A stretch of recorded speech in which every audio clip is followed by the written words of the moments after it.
ఎట్లా చెప్పారంటే టెంపుల్స్ మీదనే బూతు బొమ్మలు ఉంటాయి, ఆ బూతు బొమ్మలు చూసి మేము ఏం నేర్చుకుంటాము అలాంటి కామెంట్స్ చేస్తున్నారు. అలాంటి వాళ్ళకి మీరు ఎలాంటి ఆన్సర్ ఇస్తారు? ఒకటి ఫస్ట్ మనం గుడికి వెళ్తున్నాము అని అంటే కొన్ని వదిలిపెట్టుకొని పోవాలి అని అంటారు. అందులో కామం కూడా ఒకటి. అది గుడి బయట ఎందుకు ఉంది? లోపల మీకు ఎక్కడ విగ్రహాలు కనబడవు, ఓన్లీ బయట వాల్స్ మీదనే మీకు కనిపిస్తాయి. కామసూత్రం అనేది 7 కొండలను ఉంటాయి. ఒక్కొక్క కొండ ఎక్కాలి అని అంటే ఒక్కొక్కటి మనం వదిలేసుకుంటూ ఎక్కాలి అని. అప్పుడు మనం ఆనంద నిలయంకి వెళ్తాం. ఆనంద నిలయం అని దానికి ఎందుకు పేరు పెట్టారు? లిటరల్లీ మనం బ్లిస్ఫుల్నెస్ అనేది అక్కడ ఫీల్ అవ్వచ్చు. కాబట్టి ఎప్పుడు ఫీల్ అవుతాం? మనకి మెటీరియలిస్టిక్ థింగ్స్ మీద ఫీలింగ్ అనేది లేనప్పుడు అదే బ్లిస్ఫుల్నెస్ కదా.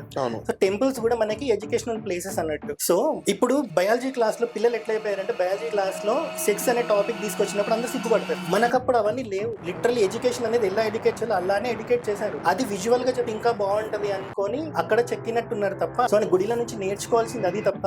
సో ప్రతిదీ కామంతోనే చూస్తున్నారు కదా. అమ్మ ఆడదే, అక్క ఆడదే, చెల్లి ఆడదే, మరి వాళ్ళతో ఎందుకు కాపురాలు చేయరు? వాళ్ళ పిల్లలు పుట్టారా?